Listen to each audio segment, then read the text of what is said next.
The newsagents. Mateless, can we role play something? Go on. It's 3:15 in the morning. Right. I ring you and I say, look, it's life or death. I need money now. I'm being held by some bad people. Well, you're going to laugh. I'm going to say, let's talk about it in the morning, love. What didn't you get about it's life or death? No, the truth is, if you told me it was life or death, I would call the police. I would wake my husband. I would try and work out what on earth was going on in your life that put it at risk. In this case that we're about to talk about today, the woman who picked up the phone refused and went back to sleep. And they did talk about it in the morning. This is just the latest scandal that has seen one more Conservative MP lose the whip. And the details are extraordinary. Mark Menzies' political career may be over, but there is something about this Parliament, maybe it's something in the Westminster water, but has there ever been so much scandal about one group of MPs?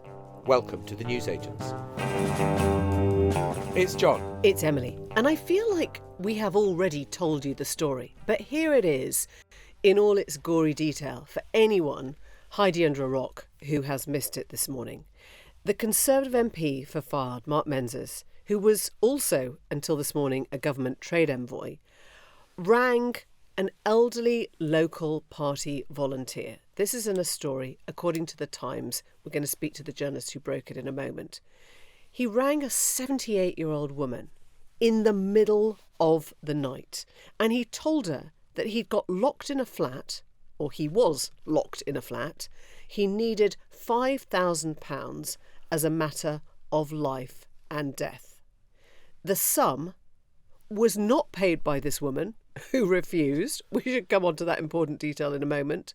But it then rose to £6,500, and it was eventually, or that morning, paid by his office manager, who had to cash in an ISA to find the cash to allow him to do it.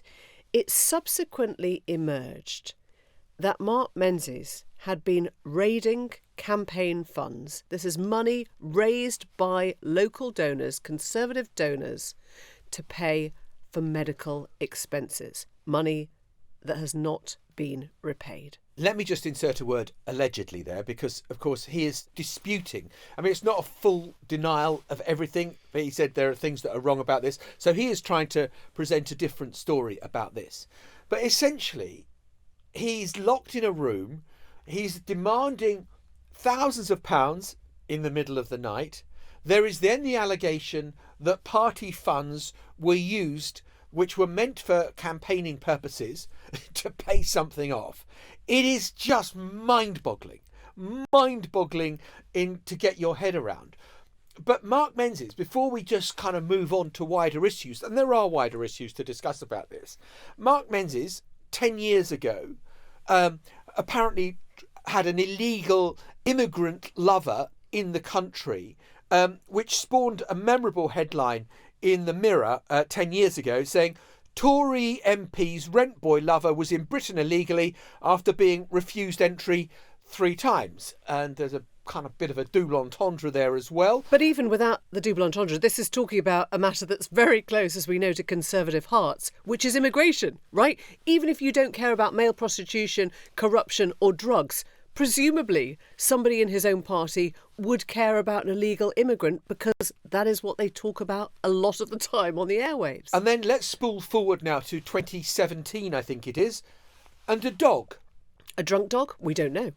Yeah, well, a dog that needed to be treated, and there were £500 of vet bills because someone, either Mark Menzies or the person he was with, and it ended up in a brawl in the street, had intoxicated the dog and been feeding the dog alcohol, and the dog needed to get his stomach pumped, and the vet charged £500 for the pleasure of doing so. So let us leave, I mean, this sounds weird, but let us leave, in a way, Mark Menzies on one side, because I think this sounds like a man who is pretty close to having a mental breakdown. It's not normal behaviour, but I think the questions today are for his party, because it emerged that Conservatives at the top of government had known about this for at least 3 months. The phone call, that 3:15 a.m. phone call, we should say, came in December. People have known about this in the party for 3 months. Why did the party just sit on that until last night, this morning, when he had the whip removed? He's no longer a government envoy, and I guess, roundly, he is disgraced. They knew about this for 3 months. Emily, if I was being cynical, and I know it's horrible to be cynical, you would think there might be some relationship between the newspapers ringing Conservative Central Office up and saying, we've got this story and we're about to break it, and then removing the whip and deciding they needed to do something. Because for 3 months, I suspect, they had been sitting on it and hoping it wouldn't see the light of day and they wouldn't have to take action about it. Now, of course, they're rushing to catch up, and that's a lousy place to be in politics. Well, let's hear now from Billy Kenber, who broke the story in the Times newspaper this morning. It started with a tip I received not very long after that phone call was made in December last year. And so it's a story that has taken basically 4 months to reach a point where we were able to publish it. There's a dispute about whose idea it was to use the campaign funds to pay for his medical bills. But otherwise, the sort of key facts are not really disputed. It's one of the reasons why it does seem very surprising that the Conservatives haven't taken action on this more swiftly, and they've allowed it to drag on for 3.5 months since they were first informed. Do you believe that he was locked in a room when he made that phone call? Do you believe that he was under pressure, i.e. he was being blackmailed or compromised in some way, that his life was in danger? Or do you think this was just a kind of ruse of a desperate man to try and get hold of money that he needed from campaign funds that he thought were kind of, a free-for-all? I think certainly the evidence we have at the moment points to the former rather than the latter. It's been a consistent story, whether there are details of it that aren't clear, who exactly these men were and the exact circumstances around how that situation arose.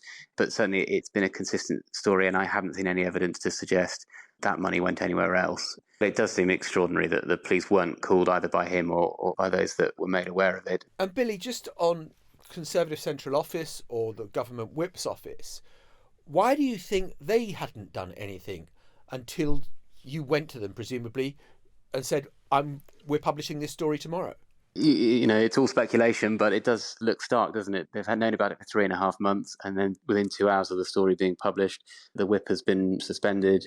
He's no longer a government trade envoy as of today, and things have moved much more quickly. I mean, clearly the Conservatives have been dealing with a raft of Sleaze scandals. It's only the next door constituency, a story that I broke on Scott Benton, the former Tory MP there, that it's only now they're having the by-election there. The last thing I'm sure that the Conservatives want is another embarrassing scandal and potentially another by-election involving the misconduct of one of their MPs. And certainly that's the conclusion that this 78-year-old campaign manager came to. As I understand, she felt that she was being betrayed by the party that she's been a member of and volunteered for her entire life, and that they were intent on brushing this under the carpet because of this seeming inaction. Billy, we seem to be talking about or looking at a lot of scandal at the moment in the papers. Do you think, is your sense that this Parliament is particularly ripe for that? It's kind of not that hard to find. Or do you think it's to do with the way that papers are now responding to these stories? Do you think it's easier for somebody like you to get a story like this published than it would have been a few years ago, or certainly, in the middle of the sort of the Leveson years? I don't know if you think it's something that shifted from the media side or whether it's particular to this Parliament. There's a few things there. I think in many ways, in terms of the sort of process of reporting and standing things up and being able to publish, aspects of that have become a lot harder, particularly with the way privacy law has evolved. But whether there's more of this stuff, it's hard to be definitive, isn't it? I mean, I think there is something to the fact that when you have a party in power for a long time, there's a sort of end of days John Major feel about this, that people perhaps develop a sense of entitlement. They think that they're above scrutiny or aren't going to get found out and take liberties that perhaps is less likely in the early years of a government. I don't know. It does certainly feels like not necessarily a coincidence that we see so much of this at the end of the government, and as we have seen in the past when governments have been in power for a long time. But I don't think there's anything particularly in the sort of reporting side that has made these things easier to come out. I mean, I saw a tweet from Nadine Dorris this morning suggesting that this story had been deliberately leaked to sort of distract from the Will Rag honey trap scandal. I can assure her that's not the case. It's There's so many to choose from. 4 months of reporting, face of outright lies and denials and the rest of it. So Yeah, it's not that anyway. So it's interesting, his last point there about at the end of a long period in government, you get more of these scandals. And that was kind of certainly true of the major years towards the end, when you kind of had, Tim Yeo. That wasn't really a scandal on the same proportions. That was an affair, illegitimate child. Everyone was happy with it, but he still had to go over it. David Mellor, a bit more kind of exotic. Tim Smith, Neil Hamilton, corruption, taking money for payments. I mean, proper corruption. That, yeah, that was proper for corruption. Asking questions, brown getting paper envelopes full of cash to ask a question. Yeah, that was corrupt. But this is sort of weirder, isn't it? I mean, there are so many... You don't get tractor porn that often, do you? Tractor porn is something that's on its own. This guy who's had allegations about the drunken dog, the man who's locked him in a room and demanding thousands of pounds because it's life or death, the illegal immigrant rent boy lover. I mean, there's quite a lot there. And there have been a whole series of these this Parliament. We've been kind of trying to compile... Look, I have a dossier. I'm going to call it a dossier because it makes it sound very official. It's quite thick. And it's the number of MPs who've had the whip suspended at some point in this Parliament. And some of them, to be fair, have now had the whip restored. They've done their penance or they were found not guilty or whatever. But Labour MPs as well, 13 people. Now, a lot of the Labour MPs were suspended for things that they may have said. Jeremy Corbyn after the anti-Semitism report, Diane Abbott about racism and Jews, Kate Ossamore, Gaza war was a genocide, Rupa Huck about Kwasi Kwarteng being superficially black, etc. They more or less tally with things that were said, although there have been some sexual harassment cases there and bullying cases there as well. Chris Matheson's serious sexual misconduct in October 22. When you look at the Tories, and there are 20 MPs who've had the whip suspended at some point during this Parliament, there is a lot more sexual harassment. Rob Roberts, Imran Khan, sexual assault of a minor, Owen Paterson, lobbying scandal, David Warburton's sexual assault, back to our friend Neil Parish and his tractor porn, Chris Pincher groping two men. I think there is more of a pattern of what I'm going to call sexual sleaze here.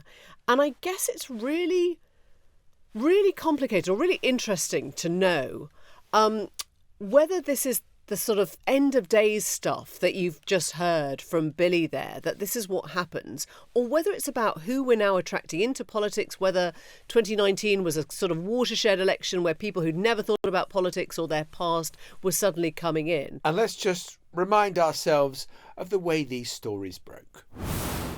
A tweet from the Chief Whip, Simon Hart, saying that they've removed the whip immediately from Conservative MP Andrew Bridgen. This relates to the fact that he has been sharing various information questioning the safety of various COVID-related vaccines. The House of Commons have just approved this 6-week suspension for Rob Roberts after he sexually harassed a former employee of his. Matt Hancock has had the whip suspended from him in the last couple of minutes. This is after we've had it confirmed that Matt Hancock has agreed to appear on I'm a Celebrity, Get Me Out of Here. Some breaking news about the MP Julian Knight. Essex police say they have opened an investigation into Mr Knight. That's after Scotland Yard referred an allegation of serious sexual assault. Peterbone, the MP for Wellingborough, has been suspended for 6 weeks after being accused of bullying and sexual misconduct by a junior member of staff. The Conservative MP, Crispin Blunt, has identified himself as the politician at the centre of rape allegations. Now, the Conservatives are facing another by-election after the MP Scott Benton announced that he's going to resign. He'd been sitting as an independent after he was found to have broken lobbying rules. Conservative MP Lee Anderson has been suspended following comments he made about the Mayor of London. Conservative MP at the centre of the Westminster honey trap scandal has resigned from his position as Vice Chairman of the Backbench 1922 Committee. Last week, William Wragg admitted to sending his colleagues' phone numbers to someone he met on a dating app. Let's just get the views of Craig Oliver, who worked right inside Number 10 with David Cowan at his side. And Craig, you had your cases. I mean, I suppose the first thing is to say, what does it feel like when you can feel this sort of level of scandal breaking. I mean, you came in famously when Andy Coulson left and Andy Coulson went to prison. Well, there were a number of cases, and the first thing you've got to do is try and establish the facts, and you've got to talk to the people involved, and you have to have a conversation with them, which is a kind of trust me, I'm a doctor conversation, which is tell me everything. You have to tell me everything. If you don't tell me everything, I can't help you. And do they?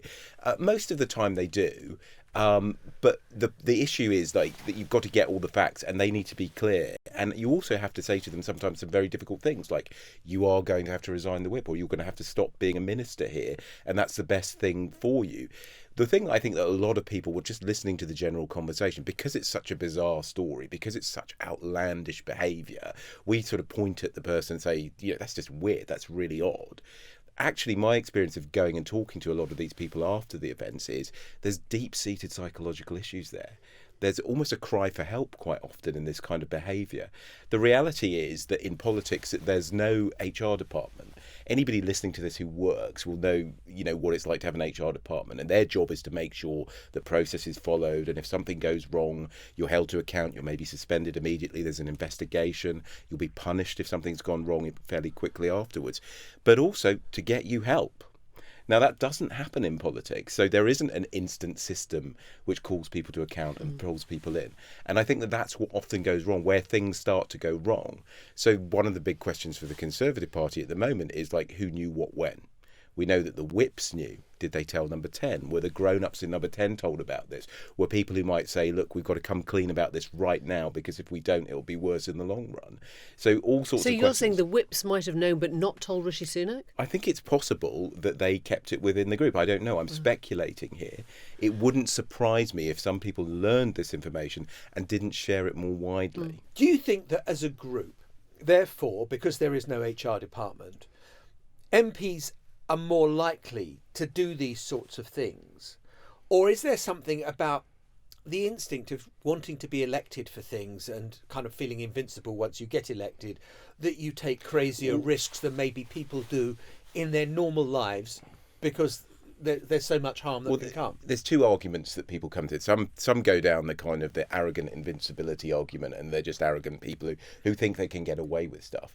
And then there are others who say, look, if you're going to be an MP, you have to be willing to take quite a lot of risks. It takes quite a lot of effort to become an MP. You often have to sideline your own career. You might get thrown out if you're in a marginal seat. You put yourself out there, don't you? You put yourself out there. You're doing a popularity contest. Now, the thing that's really important to say is the vast majority of MPs are perfectly capable of taking those risks and not behaving in this way. But at the fringes of that group, you are going to get people who do take extreme risks and under pressure do that. And there is quite a number of them that do it. Do you think it has got worse? Do you think it has materially changed? Or is it, with social media and whatever else, that it's much harder to cover these things up than maybe it was 30, 40 years ago? We've certainly had a run of them, haven't we? But the reality, as you were saying, in the last day, the fag end of the John Major government, it was a real problem. Michael Dobbs has made a great career of writing about Francis Urquhart and MPs behaving in this way. House of Cards. The litter, throughout history, is littered with MPs who have taken extraordinary risks. Now, we live in a media age now where it's much easier to dob people in or to tell and to get information out there. I would say it's more the case that you've actually got a certain type of person who's always been attracted to it rather than something peculiar about our age. I mean, look, you go back to the Profumo affair and kind of Christine Keeler and all the rest of it. That sort of seemed rather grander because it had espionage, the Cold War.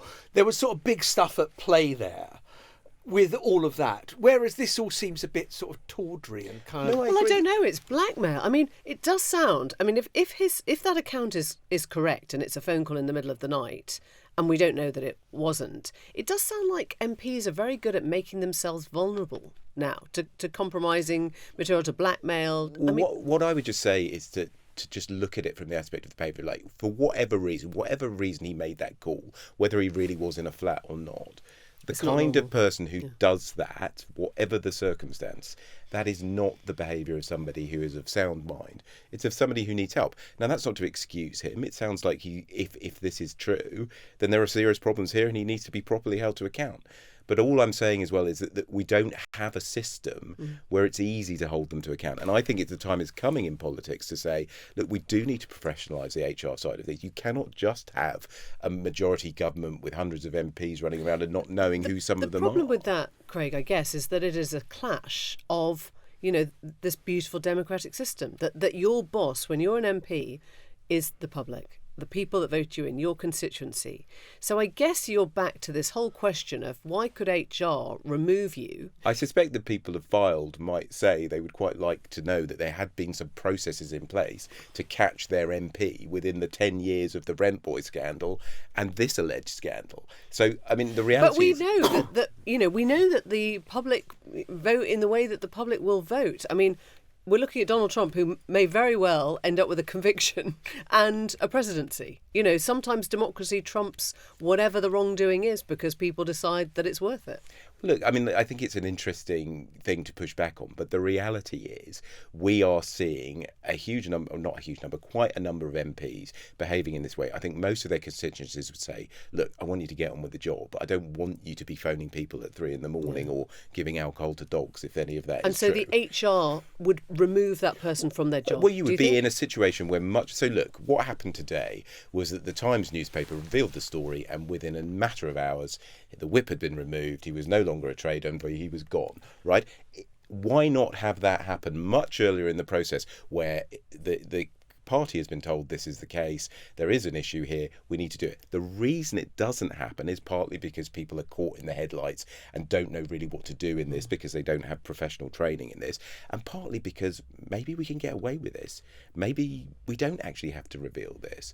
But that's, I mean, the thing that interests me about that is that you look at modern political parties, and when we talk about the whip's office, we think of Francis Urquhart and House of Cards and the dark arts being practised and the blackmailing and the thumbscrews being applied to get, recalcitrant MPs into line.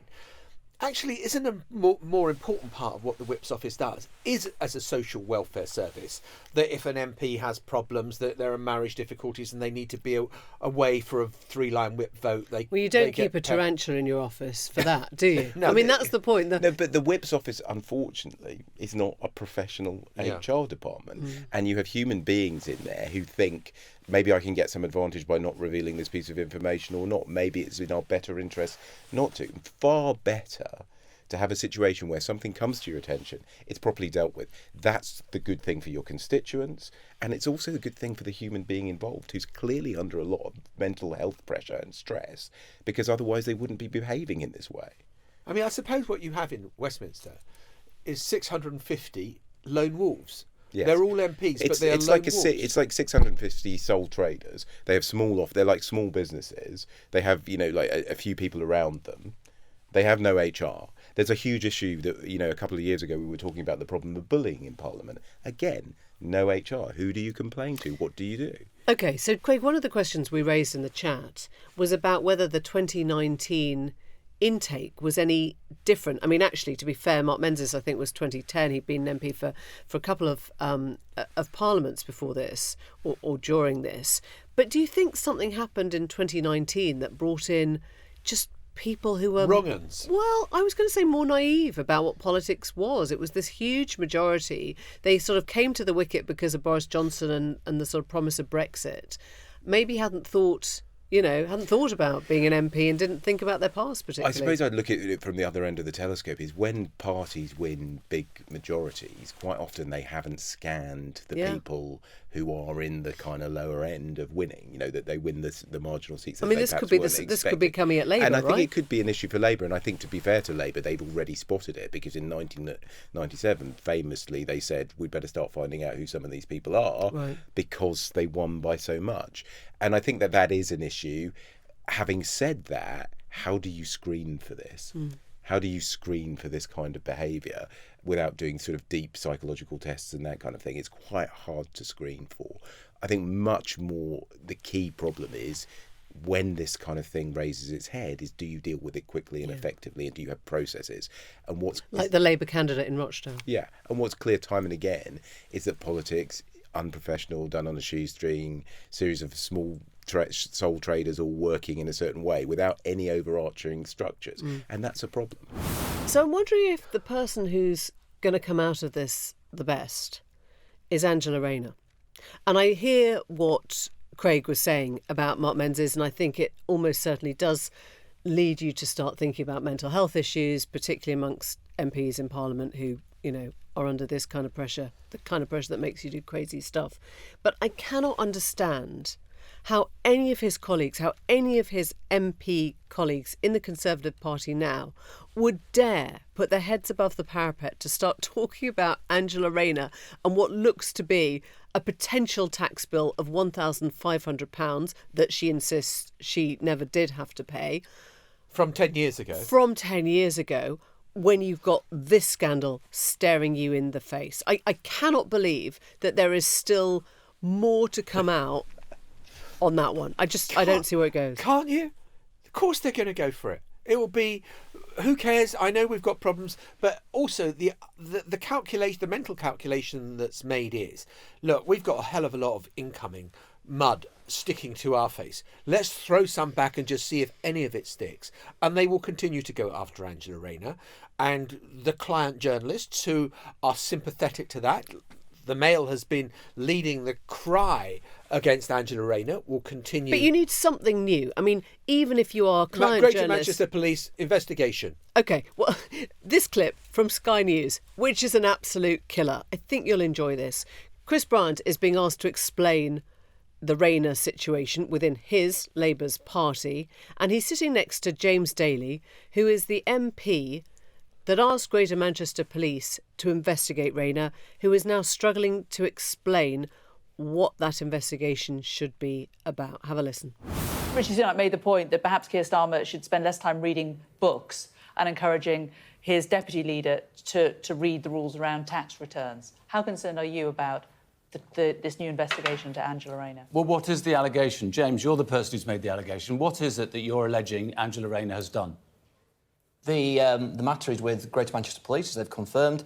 You wrote to them to demand that they investigate something. What did you ask them to investigate? Just shout a bit louder, just so none of us can hear. Unlike Chris, who shouts and makes all sorts of public allegations, what I want to do is an allegation has been made to the police. The police are investigating that. Let's give them the time and the opportunity to do that, which I thought was the the Labour Party's position. What do you think she's done wrong?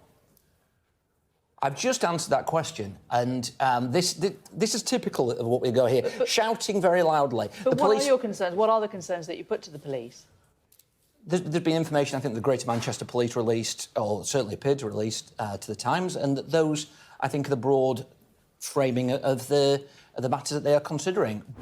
It's painful, isn't it? Yeah. I mean, here's a guy who's stuck in a conversation that he can't actually explain. He's saying police should look into the allegations, and he can't say why he contacted the police to ask them to look into the allegation. He's now pretending that MP shouldn't get involved and it should be left to the Greater Manchester Police. It is a complete sort of vicious circle of incomprehension. So I'm sure his letter to Greater Manchester Police said, there are allegations. Could you open an investigation? Right. Yours sincerely, James.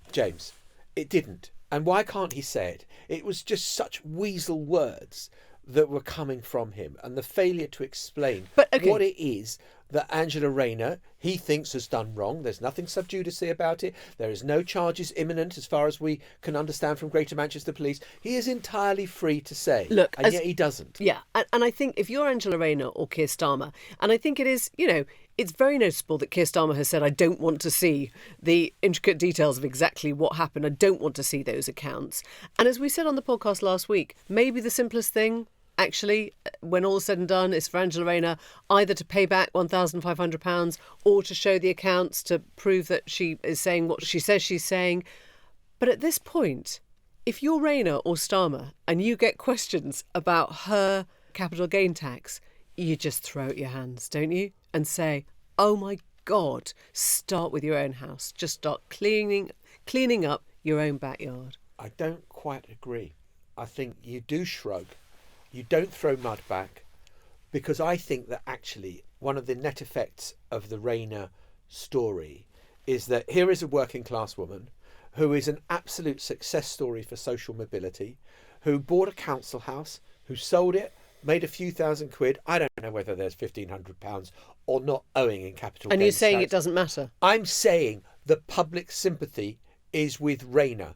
She's authentic, she seems real, and I wonder whether, compared to, say, Nadim Zahawi, who accidentally failed to declare millions of pounds in an offshore trust, this looks like really small beer and also quite classist about a working class woman who happens to have a bit of attitude. And I just think it could really backfire. In a moment, we're going to be talking about the race to be the West Midlands mayor. Andy Street has that title at the moment, but it's looking closer than you think.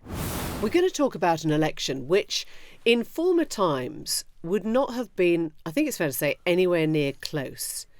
But it's a really interesting one, and it comes from exclusive polling by Savanta about the West Midlands mayoralty.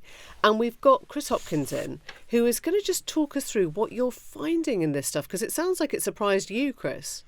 Yeah, I mean, I think to some extent, I guess ultimately we had no idea what we were going to see. And I think that part of the reason why we went into Fylde with this is because we've been doing a series of London mayoral work, as we would always do, but it doesn't seem to be the most interesting race. This is a race that's 2 weeks today, essentially. Yeah, it's the 2nd of May, exactly. Alongside the local elections. Yeah, and London feels like a foregone conclusion, but West Midlands perhaps isn't. I guess Tees Valley to some extent as well. But in terms of West Midlands, we thought that was the most interesting place to go, and I think partly because of its association with the Red Wall, partly because obviously there is an incredibly popular, so this survey says, incumbent mayor, Andy Street. Exactly, and then equally, I think because he has tried, or has done at various points throughout his tenure, distanced himself from the Conservative leadership. I think whether that was He's been in the job, what, about 10 years, is it? Almost? I think 2017. So nearly was his first win. This would be an unprecedented third term, but obviously it was a new role when he first came in.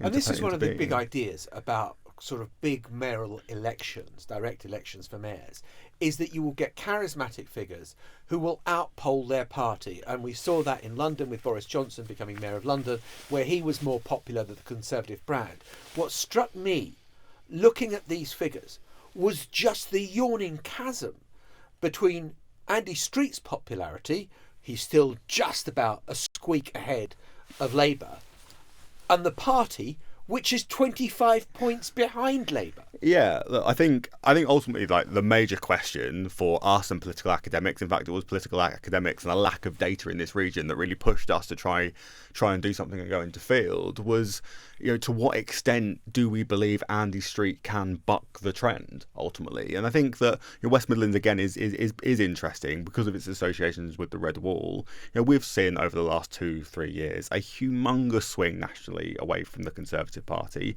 primarily to Labour, but now we're seeing it divided a little bit between Labour and Reform. I think that the West Midlands has always been that part of the Red Wall that hasn't quite swung in quite the same way as perhaps the North West and the North East. And therefore that will help, ultimately, Andy Street. But I think it is primarily his popularity, his incumbency factor. And I think we see in this survey that he's got an incredibly high satisfaction rating for his job. He's got an incredibly high favourability rating about how people like him as a person, as an individual. He is up against a candidate that, for all of Richard Parker and Labour's benefits, isn't a name brand. And I think that what Andy Street has managed to do, based on these numbers, is differentiate himself from the Conservative leadership. Every time I've heard a recent interview with Andy Street, the Conservative mayor, he always uses the line, well, I don't have to follow the party whip. I don't have to follow Rishi Sunak's whip, which seems to me about as close as you can in code to saying, I am nothing like them. In the old days, if he was producing an election leaflet, it would say Andy Street in 72-point Helvetica bold, and it would have Conservative in 4-point, so you could barely see it on the page. Yeah, I think we're seeing evidence of that from councillors. I'm not necessarily sure on Andy Street's literature, but we're seeing that evidence from councillors up and down the country that are trying to distance themselves somewhat from the Conservative leadership, and it's kind of about saying, don't associate me, your friendly local councillor who's responsible for potholes and bins, or in Andy Street's case for transport and whatever else in the region. Don't associate me with the as Paul Scully said recently, the psychodrama that happens in Westminster. And I think that's the key point. Your polling has Street on 40 and Richard Parker on 38, 2 points behind. I guess the opposite, though, is that if he does win, if he does hold on, that will be Rishi Sunak's victory to claim on the night, right? Yeah, absolutely. I think that we are expecting generally a bad night for the Conservative Party come the local elections, whether that is in terms of number of councillors lost, whether it is in terms of the mayoral. And we should say part of that is because their last performance in this set of elections was so good it's almost unbeatable. Yeah, of course. So the last set of comparable elections, whether again that's for the West Midlands mayoralty race or for the locals, was in 2021. That was off the back of a vaccine bounce where the Conservatives were riding high in the polls. It was before Partygate, it was before Liz Truss. So, I think that things are looking good. Exactly. So, the swing away from the Conservatives nationally has been huge. And I think we are seeing that, frankly, in the Westminster findings here, which show Labour 25 points ahead in this region.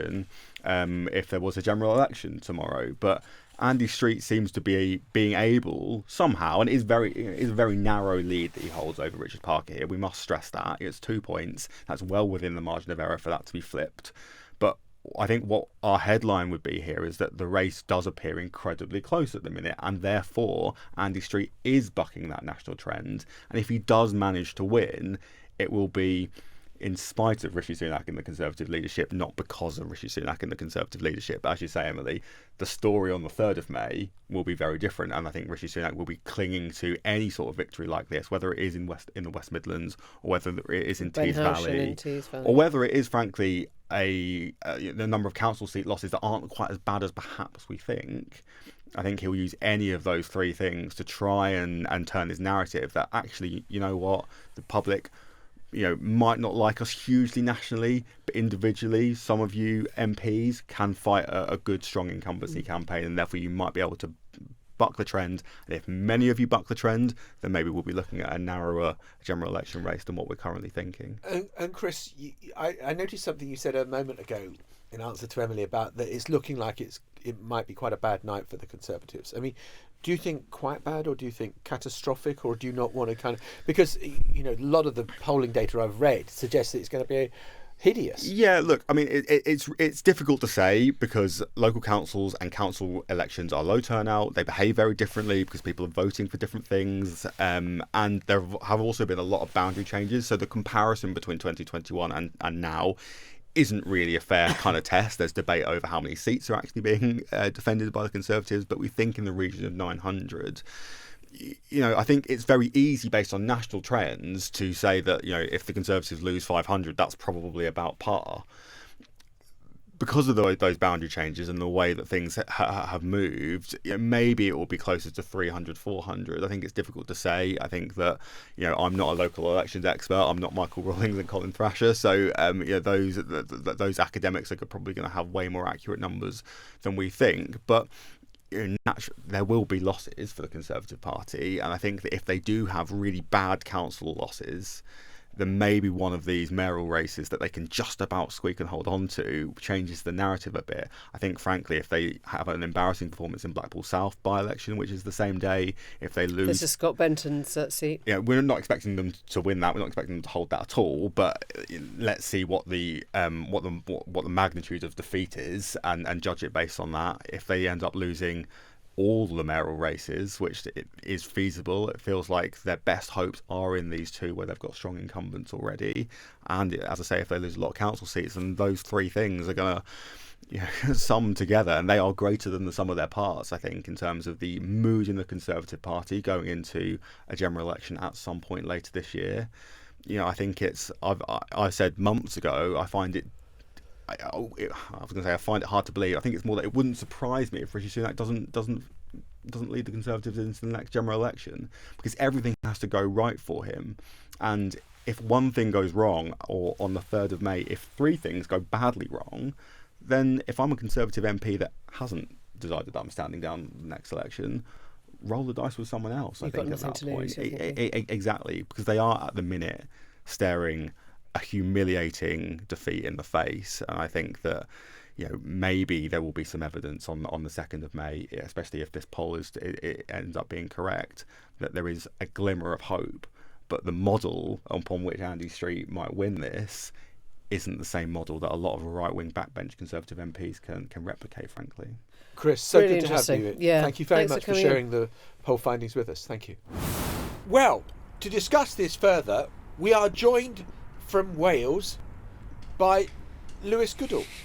A sentence that made no sense whatsoever. But he is in Wales, and we are joined by Lewis Goodall, so therefore, actually, it makes quite a lot of sense, to be frank with you, Emily. It doesn't sound convoluted or weird at all. No, nothing sounds weird when it's the newsagents. Look, we've just heard the Savanta polling evidence, which suggests that Andy Street is just about ahead, but that the Tories are way behind, and he is massively out kind of gunning the Conservative brand itself. And I know you were chairing a debate up in your hometown earlier on in the week. What do you think of what's happening in the race?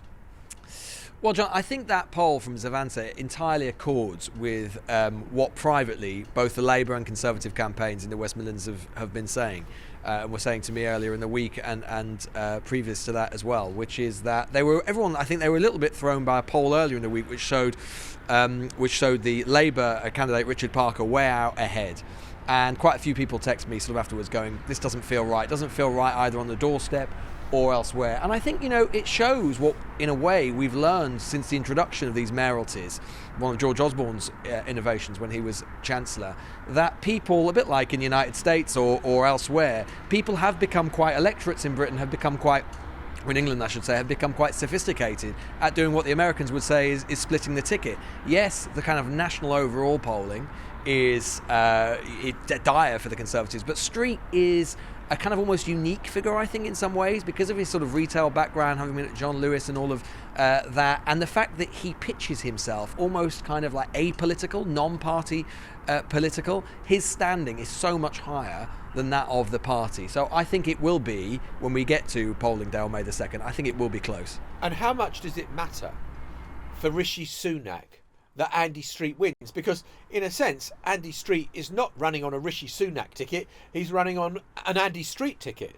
Yeah, I think that's right. Look, I think that they will be, if Ben Houchin in Teesside and Andy Street in the West Midlands win, it will be an enormous fillip to Rishi Sunak, and it will insulate him from what will almost certainly be really politically disastrous results in the rest of the country. So they will be politically important in the short term because the Conservatives and Nomaten will be able to point to them and go, but you see, look, these guys have won in traditionally Labour areas, things can't be that bad. But of course, the more germane and more interesting results will actually come from the English council elections that we'll see, which probably will be catastrophic for Sunak. I mean, I think also talking to the kind of the Labour campaign in the West Midlands, I think they're concerned about a couple of things that could potentially drag them down. One is Richard Parker, the Labour candidate, is an unknown.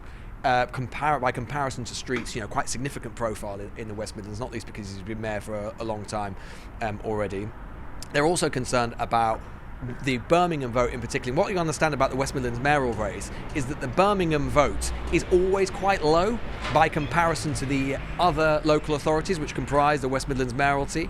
And those places in the Black Country, places like Dudley, places like Walsall, which have been trending Conservative for about a decade now, are higher voting. And the Birmingham vote in particular, which on paper should see Labour home, is being suppressed by two obvious factors. One is everything that's been going on with Birmingham City Council and the fact that it's been bankrupted essentially by, at least it has been bankrupted essentially on Labour's watch in the city, and also the Gaza situation as well. There is concern that the party policy, the Keir Starmer policy on Gaza, which has been is not a big problem for him nationally, but is a bigger problem in more Muslim areas, of which Birmingham does have a considerable number, would suppress the vote as well. So if you combine those things, Streets, significant personal popularity, Gaza, and what's going on in Birmingham City Council, you can kind of see the contours potentially to eke out a win for Street over Parker on what should be on paper an easy Labour win. Okay, Lewis Goodall in Wales on the West Midlands. Thank you very much indeed. West Midlands correspondent. West Midlands correspondent. I'm proud. East of Wales correspondent. In Wales. Yeah, I've got a bit confused about the geography, but it doesn't matter. All Brummies go on holiday to Wales, so it's fine. Yeah, not that you make generalisations or anything like that. Oh, well, on this podcast, I wouldn't have thought so, John. All right, see you soon. See you soon. Bye. Bye. And just before we go, and talking about Wales, tomorrow's episode of The Newsagents, extended interview with the Right Honourable Neil Kinnock. Yep, Neil Kinnock came in for a long sit-down with Lewis, and they are both not in Wales. They are right here in the studio, and you can hear that in full on the Newsagents Friday episode. Bye for now. The Newsagents. This is a Global Player original podcast.